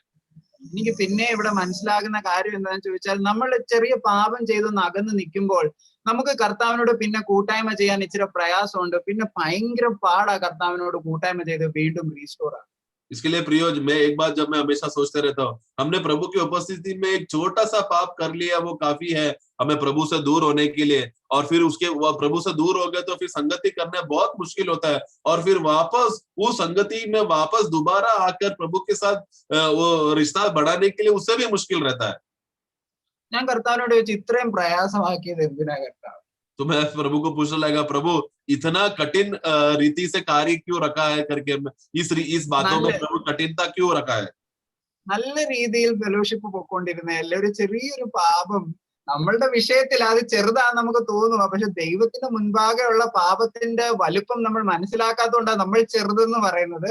പാപം വരുമ്പോൾ ദൈവം നമുക്കൊരു കൂട്ടായ്മ കിട്ടുന്നില്ല, പിന്നെ നമുക്കൊരു അസ്വസ്ഥത, പിന്നെ നമുക്കൊരു വിഷമം, ഇതൊക്കെ ഇത്രയും കഠിനമാക്കിയത് എന്താന്ന് ഞാൻ ചോദിച്ചു. और मैं प्रभु को पूछने लगा, प्रभु ऐसा क्यों है कि प्रभु मैं कितना अच्छा गहरा संगति में मैं आपके साथ बना हुआ था, फिर एक छोटा सा पाप की वजह से हम दूर हो गए, संगति कर नहीं पाया। छोटा सा पाप बोलते समय में प्रिय हमें एक बात समझना है, हमारे लिए वो भले ही छोटा रहेगा, परंतु परमेश्वर वो पाप को बहुत गंभीर रीति से और बहुत ज्यादा गंभीरता से प्रभु देखता है, इसलिए प्रभु के नजर में वो बहुत बड़ी बात है, परंतु हमारे लिए छोटा है क्योंकि हमें सही रीति से बोध ही नहीं है। परंतु मैं प्रभु को पूछता हूँ, प्रभु ऐसा क्यों इतना कठिन बात है कि मैं पाप हो गया, अभी आ गया पाप, जिसकी वजह से अब मैं क्यों नहीं आपके साथ पुराना रीति से गहराई से संगति कर नहीं पा रहा? ഇതിനെക്കാട്ടിലും കഠിനമായ ഒരു കാര്യം ഞാൻ കണ്ടപ്പോൾ ഞാൻ അന്തം വിട്ടുപോയി. ഞാൻ ഓർത്തു, കർത്താവേ ഇത് എത്ര എളുപ്പമാണ്. तो जब मैं ये कठिनता में जब मैं बने रहते समय में मैंने एक और बात समझा जो प्रभु ने मुझे प्रकट करके दिया, जो इससे भी कठिन है। तो जब मैंने वो बात देखा कि ये बात जो मैं समझा हुआ बात उससे भी कठिन है बोला, तो मैं बोलने लगा, प्रभु ये बात कितना आसान है। നമ്മൾ എന്താ മനസ്സിലാക്കിയിരിക്കുന്നത്? ദൈവത്തിന് ഇങ്ങനെ ജഡത്തിൽ വരുന്നതും ദൈവം ഈ ലോകത്തിൽ ജഡമെടുത്ത് വന്നതൊക്കെയും വളരെ സിമ്പിൾ ആയിരുന്നു എന്നാണോ നമ്മൾ മനസ്സിലാക്കുന്നത്? तो क्या हम लोग क्या सोचते हैं कि परमेश्वर अपना पुत्र को इस दुनिया में मनुष्य के रूप में इस दुनिया में भेजा, और परमेश्वर अपना पुत्र को न्याय किया पाप के विषय में, ये सब आसान था क्या? क्या प्रभु के लिए, पिता के लिए ये सब आसान बात था क्या? അത് പാപത്തോട് ഇടപെടാൻ, നമുക്ക് പാപത്തിന്റെ പ്രകൃതി നമ്മളിൽ ഇല്ലാതാക്കാൻ വേണ്ടി കർത്താവ് ഇതിന് എത്രമാത്രം കഷ്ടപ്പെട്ടു എന്ന് കണ്ടപ്പോൾ നമ്മുടെ ഈ കഷ്ടപ്പാട് എത്ര ചെറുതാണെന്ന് മനസ്സിലായി. Amen. तो जब मेरे अंदर ये पाप का जो प्रकृति का ये जो स्वभाव है, इस स्वभाव से मुझे बचाने के लिए, इस स्वभाव से मुझे छुटकारा देकर मसीह में एक नया मनुष्य बनाने के लिए, मुझसे भी ज्यादा कष्ट, मुझसे भी ज्यादा तकलीफ और वेदना प्रभु यीशु मसीह जाकर मुझे छुटकारा दिया है करके जब ये बात मैं समझा, तो फिर मैं समझ गया मैं जो कठिनाई कर रहा हूँ, कष्ट उठा रहा हूँ, वो कुछ भी नहीं है जो प्रभु मुझे बचाने के लिए किया। ഞാൻ ദൈവത്തിന്റെ നീതിയാകേണ്ടതിന് പാപം അറിയാത്തവനെ പാപമാക്കി എന്നുള്ള വചനത്തിന്റെ ആഴം നമ്മൾ മനസ്സിലാക്കുമ്പോൾ, കർത്താവെ ഇത് എത്ര സിമ്പിൾ ആക്കി തന്നു. എനിക്കാണെങ്കിൽ നിന്റെ സന്നിധിയിൽ ഞാൻ കർത്താവെ ഞാൻ പാപിയാണെന്ന് പറഞ്ഞ് എനിക്കിനി വേറൊരു നിർവാഹ്യവുമില്ല, നീയെ എനിക്കൊരു ആശ്രയമുള്ളൂ എന്ന് ഞാൻ പറഞ്ഞ ആത്മാർത്ഥമായി കർത്താവിന്റെ സന്നിധിയിൽ വരുമ്പോൾ, ആ പാപിനിയായ സ്ത്രീയോട് ചെയ്തതുപോലെ കർത്താവ് അതൊന്നും നോക്കുന്നില്ല, കർത്താവ് അത് ശ്രദ്ധിക്കാതെ എന്നെ മകൻ എന്ന നിലയിൽ ആ ദൈവം എന്നെ അംഗീകരിക്കും. Amen. जब हम देखते समय में हम लोग दूसरा कोरिन्थियों 5:21 में पढ़ते समय में वो जो पाप से अज्ञात था, वो जो पाप क्या है जानता भी नहीं था, परंतु हम परमेश्वर का धार्मिक हो जाने के लिए, धार्मिकता बन जाने के लिए वो हमारे लिए पाप ठहराया गया। इतना बड़ा कार्य हमें धार्मिक बनाने के लिए प्रभु ने इतना बड़ा कष्ट सहा, वेदना सहा। जब ये बात मैं अपना प्रभु जब मेरा आंखें खोलकर ये जब बताते समय में मुझे उस पापनी स्त्री के समान मेरा अवस्था हो जाता है कि मैं अभी मेरा सामने देखता हूँ कि प्रभु जब लोग मेरा कितना भी दोष करेंगे तो जैसे प्रभु ने उस स्त्री के विषय में कुछ भी वो ध्यान ही नहीं दिया, लोग उसका इतना बड़ा दोष लगा रहे, गुनाह लगा रहे, उसी तरह प्रभु मेरा भी कोई भी दोष या दोष के विषय में प्रभु कोई ध्यान नहीं लगा रहा, बल्कि वो प्रेम के साथ मुझे गले लिखकर बोल रहा है कि मैंने तेरा इसके लिए सारा बात का हल मैंने तुझे दे दिया है, इसका सब बात का छुटकारा स्वतंत्रता मैं तुझे दे दिया है। ये बात का बोध जब प्रभु धीरे धीरे आत्मा में हमको देते समय में मैं क्या करता हूँ, मेरे तरफ से प्रभु इतना बड़ा छुटकारा तूने मुझे दिया है बोलकर अपने आप को समर्पण करते हैं, प्रभु के सामने झुकाता हूँ। यही हमारा काम है, यही हमारा सबसे बड़ा कार्य है जो हमें प्रभु की उपस्थिति में करना है। ഒരു വാക്യം വായിക്കാം, ഗലേഷ്യൻസ് हम एक वाक्य पढ़ेंगे इस आधार पर, गलतियों का पुस्तक അതിന്റെ 5-ാമത്തെ അധ്യായം उसका 5वां अध्याय അതിന്റെ 17-ാമത്തെ വാക്യം വായിക്കാം. उसका 17वां वाक्य में हम इस तरह पढ़ते हैं, 5 का 17। क्योंकि शरीर आत्मा के विरोध में और आत्मा शरीर के विरोध में लालसा करती है। മതി, ഇവിടെ ശരീരം എന്നല്ല, for the flesh lusteth against the spirit. നമ്മുടെ ഈ ജഡം ഉണ്ടല്ലോ, ഈ ജഡം ആത്മാവിന് വിരോധമാണെന്ന വചനം പറയും. यहाँ पर ये शरीर बोलते समय में ये समझना है कि वो पापमय शरीर जो मनुष्य का प्रकृति स्वभाव है उसके बारे में कहा है, जो हमेशा आत्मा के विरुद्ध कार्य करता है। അവിടെ കണ്ടോ, ആ എസ് കണ്ടോ, വലിയ എസ് ഉപയോഗിച്ചിരിക്കുന്നത്. तो वहां पर जो आत्मा का जो आत्मा बोला गया है वो आत्मा पवित्र आत्मा के बारे में लिखा गया है। ഇത് അറിയാവുന്ന കാര്യമല്ലേ, പിന്നെ എന്തിനാ ഇവിടെ അപ്പോസ്തലൻ ഇത് പറഞ്ഞത്? तो ये बात तो जानते हैं, फिर क्यों इस रीति से लिखा गया है? ആത്മാവ്, പരിശുദ്ധാത്മാവ് എപ്പോഴും ജഡത്തോട് വിരോധമാണെന്ന് ഈ ലേഖനമൊക്കെ വായിച്ചു കഴിഞ്ഞാൽ നമുക്ക് മനസ്സിലാകുന്ന കാര്യം. പിന്നെ എന്തുകൊണ്ട് ഇത് ഇവിടെ എഴുതി? तो हम लोग अगर पौलुस का बाकी लेखा है, रोमियो का पुस्तक भी अगर पढ़ लेगा तो हमें अच्छी तरह से मालूम है पवित्र आत्मा हमेशा हमारा पाप में शरीर का विरोध में ही रहता है, उसके हमेशा खिलाफ ही रहता है करके वो भाग पढ़ेगा तो मालूम पड़ता है। फिर यहाँ पर क्यों दोबारा वहां पर पौलुस उसको याद दिला रहा है? ഇത് മനസ്സിലാക്കണമെങ്കിൽ മേളിലത്തെ വാക്യം വായിക്കാം. അതിന്റെ 16-ാമത്തെ വാക്യം ഒന്ന് വായിച്ചേ.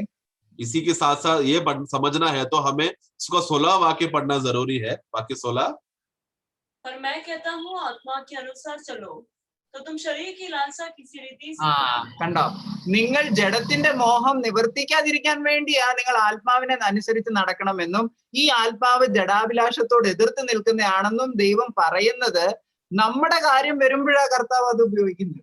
तो यहाँ पर क्यों इस रीति से बोला गया? क्योंकि शरीर पर शरीर जो है, आत्मा जो है शरीर का विरोध में हमेशा कार्य करता है। वो क्यों ऐसा बोला है? ताकि हम लोग वापस शरीर की बातों में हम लोग ना जाए, क्योंकि शरीर की लालसा से अगर हमको विजय पाना है या शरीर की लालसा में अगर हमको नहीं गिरना है तो हमें आत्मा के अनुसार चलना होगा, तो ही हम लोग शरीर का लालसा में नहीं करे जाएंगे। क्योंकि शरीर हमें, आत्मा और शरीर हमेशा विरुद्ध है। जो आत्मा में बने रहेगा वो शरीर के कार्यों में नहीं जाएगा। ഇവിടെ നമ്മുടെ പ്രശ്നം എന്താണെന്നറിയോ, നമ്മൾ പാപത്തോട് എതിർത്ത് നിൽക്കുന്നു.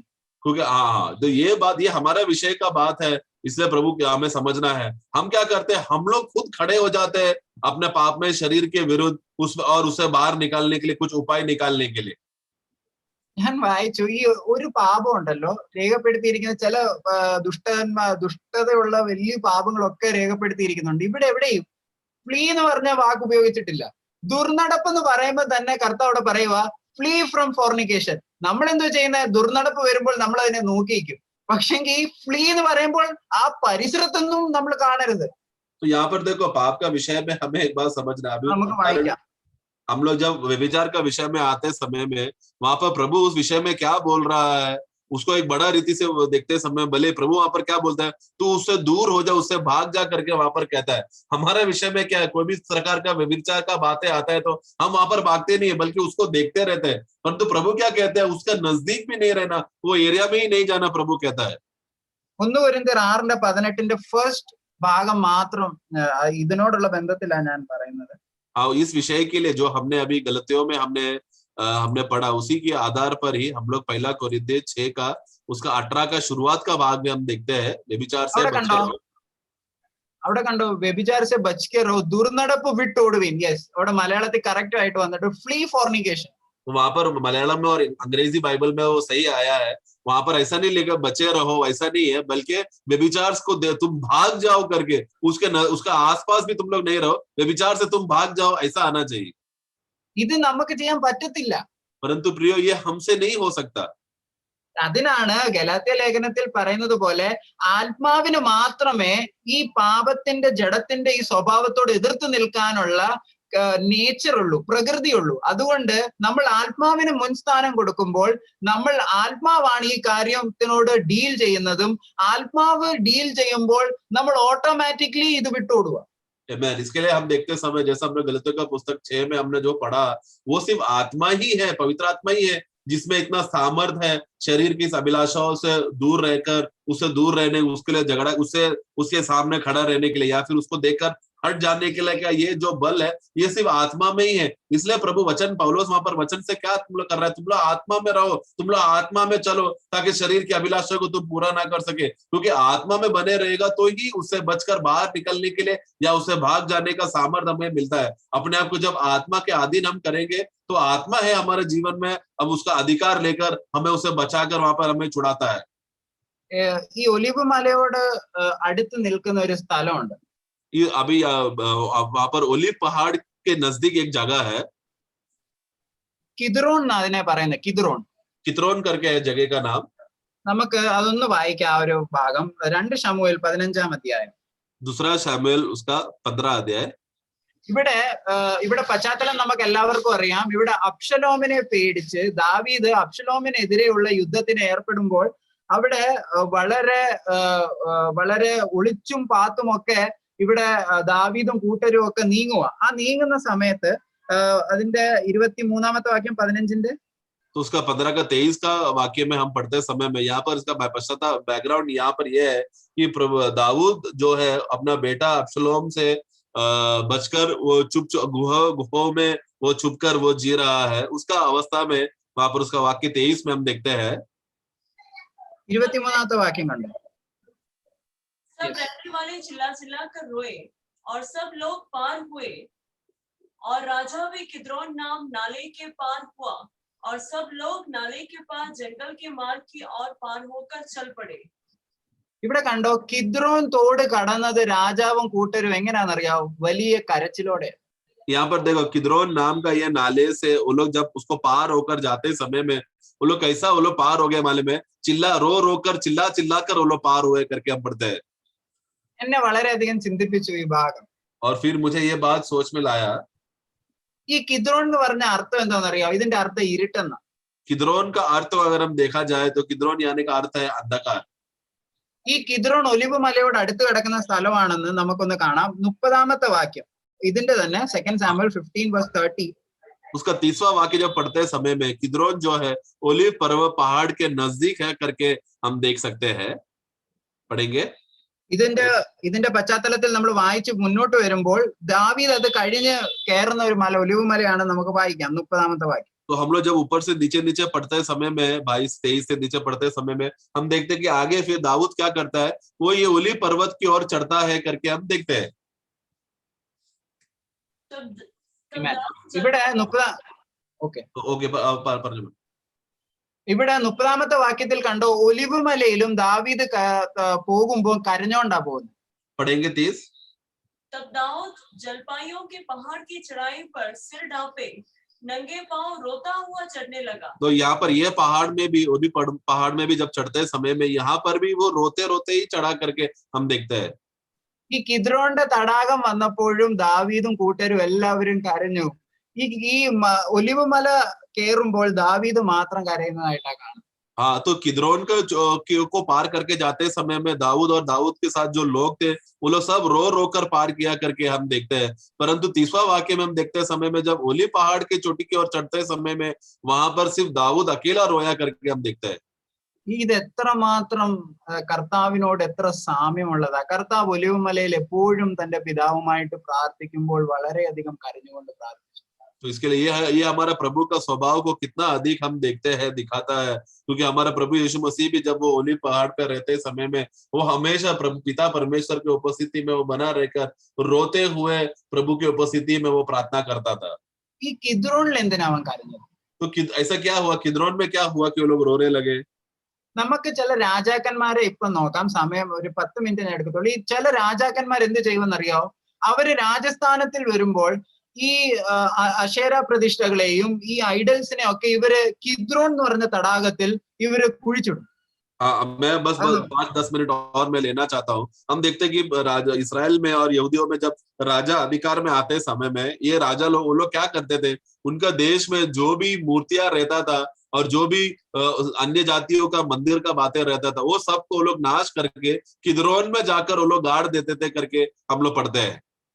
ആസ എന്ന് പറഞ്ഞ രാജാവിനെ കുറിച്ച് വായിക്കാം. 1 രാജാക്കന്മാർ 15-13 വാക്യം.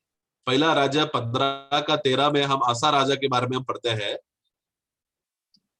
पढ़ेंगे 15-13।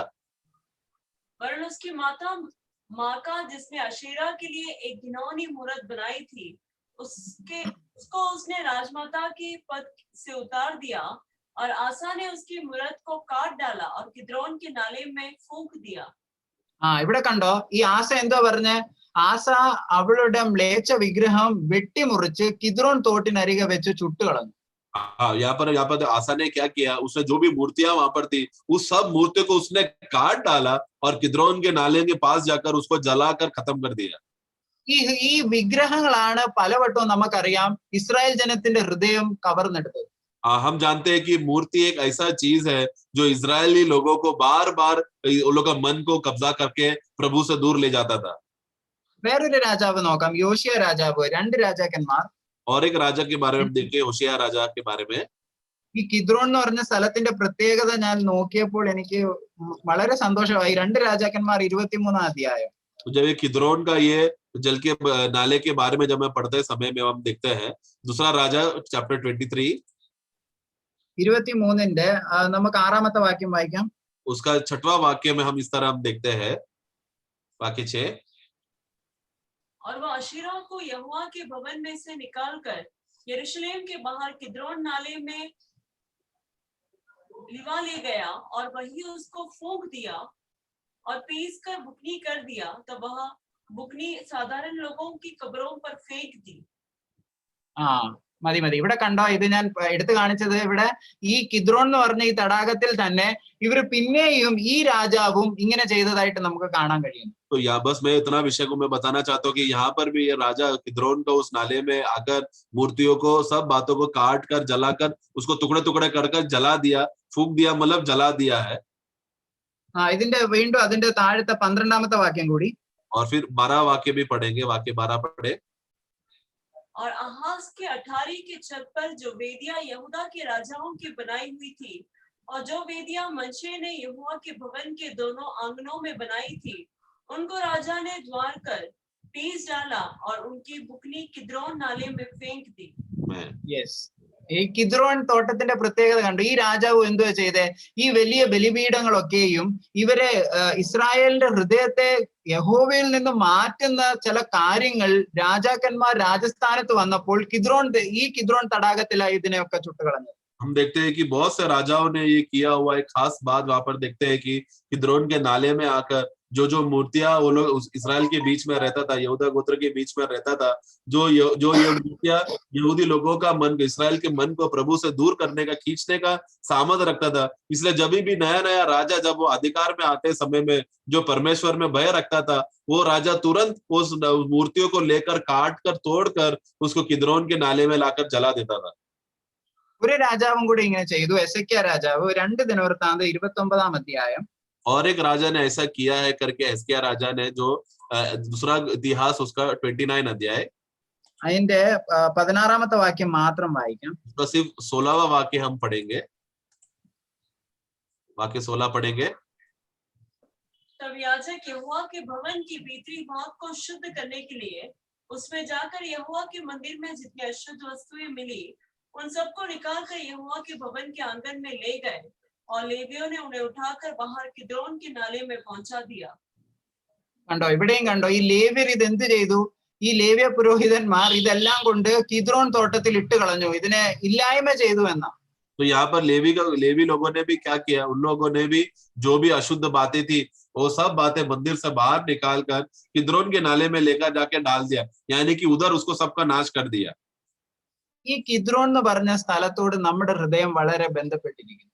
इसके लिए ये किद्रोन के नाले से हमारा बहुत गहरा रिश्ता है. കർത്താവായ യേശു ക്രിസ്തു എന്ന ജനിച്ച രാജാവ് താൻ കിദ്രോൻ ദേശത്ത് വന്നപ്പോൾ എന്താ ചെയ്തത് നമുക്ക് നോക്കാം. हमारा प्रभु यीशु मसीह जो जन्म से राजा है, जब वो किद्रोन देश में आया तो क्या किया हम पढ़ते हैं. യോഹന്നാന്റെ സുവിശേഷം 18 അധ്യായം, उसका यूहन्ना का सुसमाचार 18 अध्याय, അതിന്റെ ഒന്നാമത്തെ വാക്യം. उसका पहला वाक्य में हम पढ़ते हैं. पढ़े 18 का 1. यीशु ये बातें कहकर अपने चेलों के साथ किद्रोन के नाले के पार गया. वहां एक बारी थी जिसमें वह और उसके चेले गए. ആമേൻ. ഇവിടെ കണ്ടോ, ഈ ഒരു സന്ദർഭം നമ്മൾ മനസ്സിലാക്കണം. കർത്താവായ യേശു ക്രിസ്തുവിന്റെ പ്രാർത്ഥന കഴിഞ്ഞ് 17 അധ്യായത്തിൽ പ്രാർത്ഥന കഴിഞ്ഞ് താൻ കടക്കുന്ന കിദ്രോൻ തടാകം കടന്നു പോകുന്ന അവിടെ ഒരു തോട്ടം കടന്നു പോകുന്ന കാര്യമാണ്. നമ്മൾ ഇത് ഒലിവ് മലയോട് വളരെ ബന്ധപ്പെട്ട് കിടക്കുന്ന സ്ഥലം. तो यहाँ पर हम देखो, वहां पर अध्याय 17 के यूहन्ना अध्याय 17 में वहां पर प्रभु चेलों के साथ वहां पर बैठता है, प्रार्थना करता है. सब बातें हो जाने के बाद फिर वो किद्रोन के नाले को वो पार करके जाना पड़ता है ओली पर्वत पे आने के लिए. तो वहां से वो जा रहा है, वो प्रभु वहां पर प्रार्थना करने के लिए जा रहा था. तो ये नाले को पार करने जाना पड़ता है क्योंकि बहुत ओली पहाड़ के बहुत ही नजदीक जुड़ा हुआ है. പിന്നെ കർത്താവിന്റെ സമയമായപ്പോൾ ഈ കിദ്രോൻ എന്ന് പറഞ്ഞ ഈ തടാകത്തിന്റെ സമീപത്ത് തന്നെയാണ് ആ ഗാർഡൻ, ആ ഗെത്സമനെ ഗാർഡൻ ആണെന്നാണ് പലരും വിശ്വസിക്കുന്നത്. ഈ ഗാർഡനിലാണ് കർത്താവ് പ്രാർത്ഥിച്ചത് നമുക്ക് കാണാം. और फिर हम देखते हैं कि बहुत से प्रभु का दास लोग ये बात मानते हैं कि जो गत्सेमने जो वाटिका थी, जो बगीचा थी, वो ये किद्रोन नाले के एकदम बाजू में था करके हम देखते हैं. बहुत से दास लोग कहते हैं, इसलिए प्रभु बार बार यहाँ पर ही इस जगह पर ही आता था. ഈ തോട്ടത്തിൽ കർത്താവായ യേശു ക്രിസ്തു പ്രാർത്ഥിച്ചപ്പോഴാണ്, അവിടെ പ്രാർത്ഥിച്ചുകൊണ്ട് പിന്നത്തെ അടുത്ത സുവിശേഷങ്ങളിലൊക്കെയും കർത്താവിനെ പിടിക്കുവാൻ വന്നവർ ഇവിടെ ആണെന്ന് നമ്മൾ കാണുന്നു. और फिर यहाँ पर ये बारी में यहाँ पर या फिर इस जगह पर थे जब प्रभु यहाँ पर प्रार्थना करते समय में, वहां पर हम देखते हैं कि बाकी सुसमाचारों में भी कि प्रभु इस बगीचा में प्रभु पकड़वाया गया था. ഈ കിദ്രോൻ തോട്ടത്തോട് അടുത്ത് കിടക്കുന്ന ഈ ഗാർഡനിൽ കർത്താവ് കരഞ്ഞതും അവിടെ ദാവീദ് കിദ്രോണിൽ കരഞ്ഞതും ഒക്കെയും എത്രമാത്രം സാമീപ്യമായിട്ട് എനിക്ക് തോന്നുന്നു. और फिर मैंने एक समानता को मुझे देखने को मिला, किस तरह दाऊद भी जब किद्रोन से जाते समय में वो रोते हुए पार होकर जा रहा था, और प्रभु भी यहाँ पर हम आते समय में हमारे लिए वो रो कर वो प्रार्थना करता था. इतना हमारा वो बातों को समानता को हम देखते हैं. ക്രൂശിൽ നടന്ന സംഭവം നമ്മുടെ പ്രകൃതിയെ അശേഷം കർത്താവ് ക്രൂശിൽ ഡീല് ചെയ്തപ്പോൾ ഇനി ആ പാപത്തിന്റെ പ്രകൃതിയിൽ നമുക്ക് ജീവിക്കേണ്ട സഹോദരൻ. इसके लिए प्रियो, जो बात प्रभु ने क्रूज पर खत्म कर दिया है, उस पाप का प्रकृति को प्रभु ने पूर्ण रीति से क्रूज पर खत्म कर दिया है. इसलिए प्रियो, अभी वापस दोबारा उस पाप के स्वभाव के लिए हम ना जिए. നമ്മൾക്ക് എത്ര വലിയ സ്വാതന്ത്ര്യമാണെന്നറിയാവോ ദൈവം തന്നിരിക്കുന്നത്. क्योंकि प्रभु ने कितना बड़ा छुटकारा प्रभु ने हमको दिया है, स्वतंत्रता. നമ്മൾ ഇങ്ങനെ ബോണ്ടേജിൽ എൻടാങ്കിൾഡ് ആകേണ്ട ആവശ്യമില്ല. നമ്മൾ ഇങ്ങനെ അടിമനുഖത്തിൽ കുടുങ്ങി പോകണ്ട. കാരണം നമ്മൾക്ക് കിട്ടിയ സ്വാതന്ത്ര്യം വലുതാന്ന ഗലാത്യ ലേഖനം 5:1 നമ്മൾ വായിച്ചത്. इसलिए प्रियो, दोबारा हम लोग को दासत्व का बंधन में फंसने का जरूरत नहीं है, क्योंकि प्रभु ने हमको बहुत बड़ा छुटकारा दिया है, स्वतंत्रता दे दिया है करके गलतियों 5:1 में हम पढ़ते हैं. ഈ കിദ്രോൺ എന്ന് പറഞ്ഞ ഈ ഭാഗത്ത് നമ്മുടെ എല്ലാ കാര്യങ്ങളും ചുട്ടുകളയാണ്. तो और ये किद्रोन का ये जो नाले के सामने आकर हमारा अंदर का जो भी मूर्तियां और जो भी बुरा बातें है वो सब को उधर आकर जला दे. കാരണം നമ്മുടെ ഹൃദയത്തെ വശീകരിക്കുന്ന എന്തെങ്കിലും ഉണ്ടെങ്കിൽ അത് കർത്താവ് അതിനുവേണ്ടി വളരെയധികം കഷ്ടപ്പെട്ടു എന്ന് നമ്മൾ അറിയുമ്പോൾ നമ്മൾ സാഷ്ടാംഗം വീണവനെ നമസ്കരിക്കും. आमीन. क्योंकि हमें हमारे अंदर ऐसा कुछ बातें हैं जो उस बातों के वजह से हमारा प्रभु यीशु मसीह को दुख उठाना पड़ा, और उससे बचाने के लिए प्रभु ने कष्ट सहकर मरकर हमें स्वतंत्र दिया है करके ये बात जब जाते समय में मुझे प्रभु के सामने गिरकर दंडवत करना है कि प्रभु आपने मुझे छोड़ा नहीं बल्कि मुझे बचाया. इसके लिए प्रभु हमें सहायता करे. प्रभु हमें प्रेज द लॉर्ड.